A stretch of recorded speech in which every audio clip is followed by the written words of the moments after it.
All right, welcome back to my channel. In this one, we're going to do something a little different. We're going to go small. So I decided to do a nuclear radiation little symbol, and you can see how small that is. And it's made out of PLA from a 3D printer. I upped the infill so that way I could be a little bit more aggressive with packing the sand and make the sand pack a lot harder, so that way I can get better detail out of it.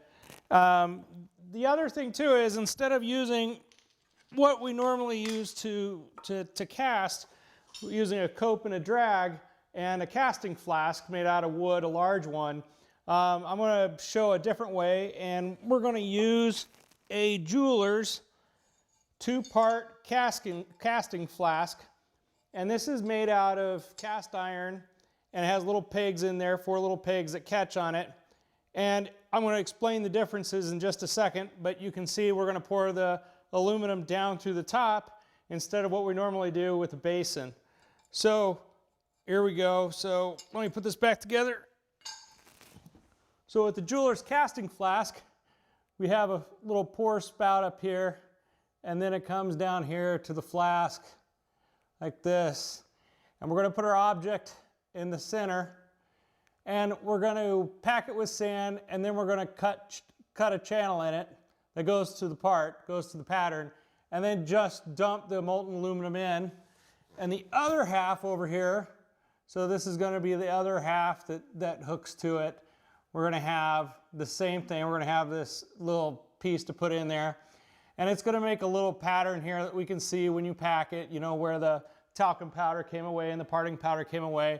And we're going to take little air lines. We're going to make little vents come off of this like this. And that way the air can get out. And we're also going to carve a channel down through here for the aluminum to also flow into the pattern mold where we pulled it out. Normally with the cope and the drag, we would have a pouring basin up here, and then we'd have it overflow through a sprue. The sprue is tapered so it doesn't take air in. Then we're going to have a runner, and then the way I do it, I have a little spin trap, and then I have a riser over here to let the air out, and then I have a gate to my part. So my part will be over here, and then I'll put air vents coming up from my part to release the air for the aluminum to come into. The other benefit of doing it with the jeweler's, of using a jeweler's two-part casting flask, is the amount of sand. I don't have to pack up a lot of sand. I can use a little bit smaller flask because I don't have any that small. And then the only sand that gets burned and I have to throw away is going to be the sand around the part and where the aluminum was introduced. And so that ends up being a lot less sand to pitch than the sand that normally gets burned, or the Petrobond that normally gets burned, which is all this around here, and I throw all that stuff away, so that way when I mix the leftover sand, I don't have burnt sand in there, so it doesn't stick as well or adhere to itself. So let's go ahead and get started and see how this turns out.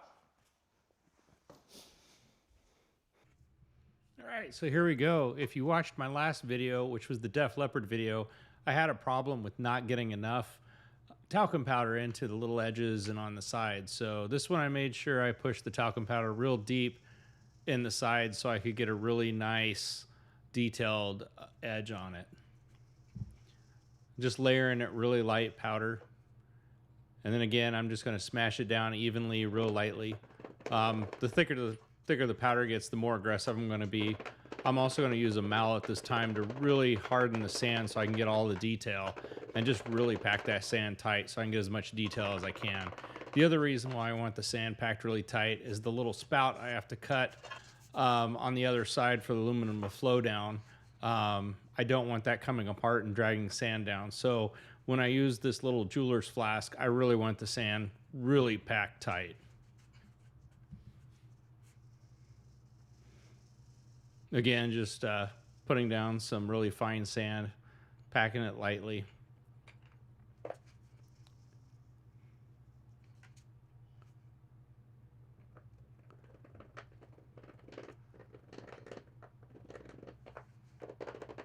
And here I just really want to get it packed real tight so that way I can make that sprue come down and not have any sand loose in it. I was hoping, yep, there I am carving out for the aluminum to come down to the pattern. And I'm packing it really tight with my fingers so that way I don't have any loose sand in the mold.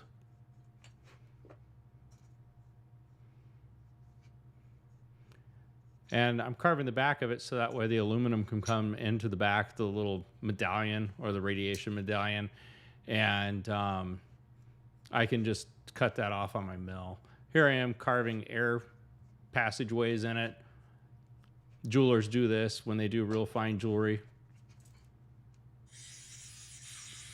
And again, very important, make sure you blow out all the sand you can blow out. You don't want any loose sand in there. The sand makes it have little pits on your casting.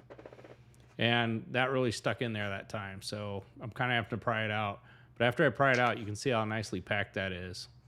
That's real nice packed. And then the other thing I'm doing here is I'm keeping the mold so that way the pattern cavity is on the top. So if any sand falls down, it doesn't fall into the actual mold face. It actually falls down to the back side, which I'm going to eventually, after done casting, mill off. Here's another thing, when you put your clamps on, you put them on the corners of your flask so that way you don't bend in the metal and deform your sand casting. Here I'm just showing that I'm going to be using pistons. I haven't tried pistons before, so this time I'd figure I'd try some pistons from the salvage yard.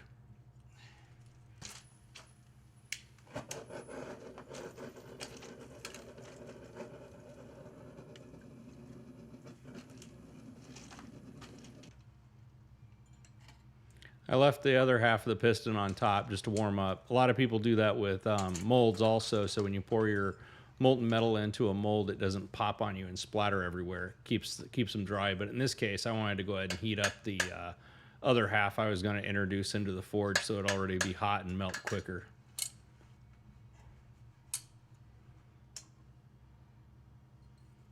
And there it goes, the other half of the piston. Well, maybe not. I wanted to make it so that way I didn't have to drop it down in there. I didn't want any splash whatsoever. And it kind of wedged in there kind of weird, but it went and it didn't splash, thank goodness.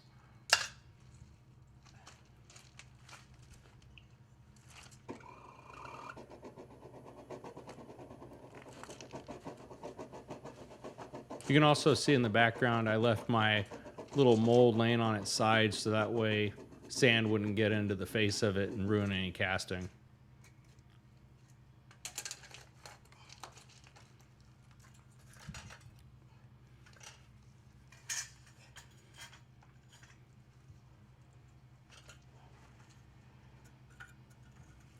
Just clearing out the dross. This aluminum seemed a little different. For some reason, it seemed to have formed a oxide skin on it pretty readily. So I'm not quite sure if that was just me feeling like it was different or it was because I was using a different alloy, which I haven't tried vehicle pistons before.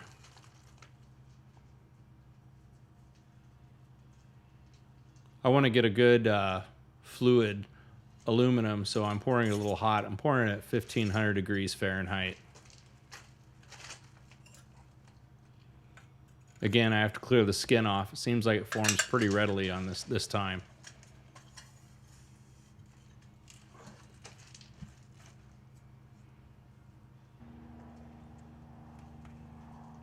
This is kind of bizarre. After the pour, you can watch little crystals start forming on the top of the aluminum really quick.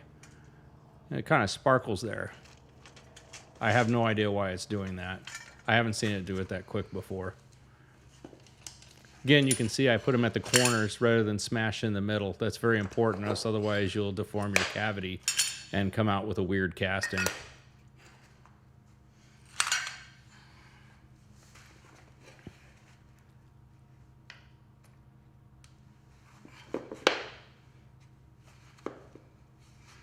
For some reason, when my casting flask was made, it doesn't pop out the sprue real easy. One side it comes out, and the other side I always have to use a screwdriver, and I know it too.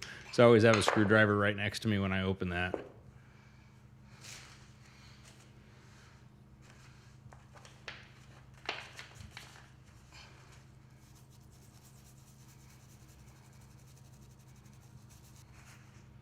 It looked like the part came out pretty good. No problems. Now it's just going to be time for cutting the sprue off, cleaning the back up, and sanding and polishing. So here's the pattern and the actual casting. You can see how the pattern is. It's pretty smooth. The thing that I was worried about was that little ridge in between those 3 petals of the radiation symbol. And I put a lot of powder in there to make sure it didn't get caught. And in the end, it paid off. You know, there wasn't any sand caught there, and it didn't really mess up the casting. And also, I think making sure the sand was really pounded hard and compacted helped too. So that way, when it came out, most of the sand stuck together really well. And you can see how shiny it is and how well it turned out. Ended up being a pretty good casting all in all.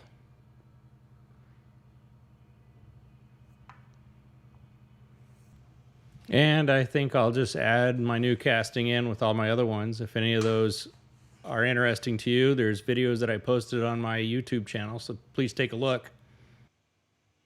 Thanks again for watching my video. If you liked it, give it a thumbs up. Also, I have other casting videos that you can check out on my channel too. If you're not a subscriber, go ahead and hit subscribe right now. Thanks again for watching my channel. Take care.